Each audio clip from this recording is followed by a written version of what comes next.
మార్కాపురం జిల్లాలో చంద్రబాబు పర్యటన వెలిగొండ కెనాల్ పన్ను ప్రారంభించిన సీఎం అనంతరం ప్రాజెక్ట్ నమూనా పరిశీలన. చంద్రబాబు అధికారులను బెదిరిస్తున్నారు, కేసులను కొట్టేయించుకుంటున్నారు. సీఎంపై ఆళ్ల రామకృష్ణారెడ్డి ఆరోపణ. దేశానికి రాహుల్ క్షమాపణ చెప్పాలి. దేశ యువతను కాంగ్రెస్ తప్పుదో పట్టిస్తోంది.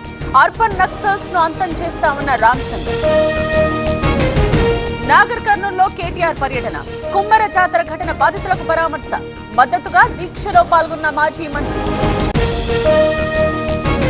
ఏపీ శాసన మండలిలో గందరగోళం. మంత్రి కొండపల్లి జవాబుపై వైసీపీ అభ్యంతరం. ఇరుపక్షాల వాదనతో చైర్మన్ ఆగ్రహం. ఏపీ సీఎస్ పై హైకోర్టు తీవ్ర ఆగ్రహం. కోర్టు ఆదేశాలను అమలు చేయలేదు. సిబ్బందికి ఏం మెసేజ్ ఇస్తున్నారని సీరియస్. కడప నందిపల్లిలో జగన్ పర్యటన. నందీశ్వర ఆలయంలో విగ్రహ ప్రతిష్ఠ కార్యక్రమం. పూర్ణాహుతిలో పాల్గొన్న మాజీ సీఎం. నిజామాబాద్ లోని ప్రైవేట్ ఆసుపత్రిలో ఉద్రిక్తత. చికిత్స కోసం వచ్చి యువకుడు మృతి. వైద్యుల నిర్లక్ష్యమే కారణమని బంధువుల ఆందోళన.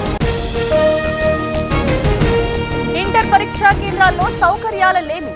హైదరగూడ విజ్ఞాన్ కాలేజ్ దగ్గర పొంగిపొర్లిన డ్రైనేజ్. ఇబ్బందులు పడ్డ విద్యార్థులు, తల్లిదండ్రులు. పరీక్షకు 20 నిమిషాలు లేట్. విద్యార్థిని లోనికి అనుమతించని అధికారులు.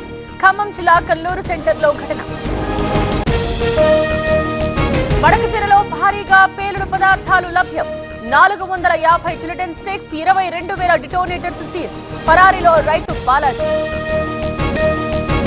నంద్యాలలో ఫుడ్ సేఫ్టీ దాడులు. పాల కేంద్రంలో ఆకస్మిక తనిఖీలు. శాంపిల్స్ ల్యాబ్ కు తరలింపు.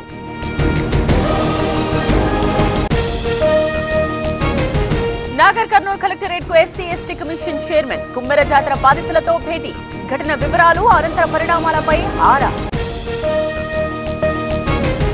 బాసర ట్రిపుల్ ఐటీలో విద్యార్థిని ఆత్మహత్య. హాస్టల్ గదిలో ఉరివేసుకున్న వసంత. కుటుంబ సభ్యులకు సమాచారం ఇచ్చిన సిబ్బంది. తెలుగు రాష్ట్రాల్లో కోట్లకు బాంబు బెదిరింపులు. బాంబ్ స్క్వాడ్ తో పోలీసుల తనిఖీలు. అనంతరం బాంబు లేదని నిర్ధారణ. ఎన్సీఈఆర్టీ 8వ తరగతి పాఠ్యాంశంపై సుప్రీంకోర్టు ఆగ్రహం. న్యాయ వ్యవస్థను కించపరిచే చర్యలను సహించం. చర్యలు తీసుకుంటామన్న సీజీఐ. కటక్ లో విజిలెన్స్ అధికారుల దాడులు. ఒడిశా మైన్స్ డిప్యూటీ డైరెక్టర్ ఇంట్లో సోదాలు. 4 కోట్లకు పైగా నగదు స్వాధీనం. పంజాబ్ లో ఎన్కౌంటర్. పోలీసులపై నిందితుడి కాల్పులు. ఎదురు కాల్పుల్లో రంజిత్ సింగ్ హతం.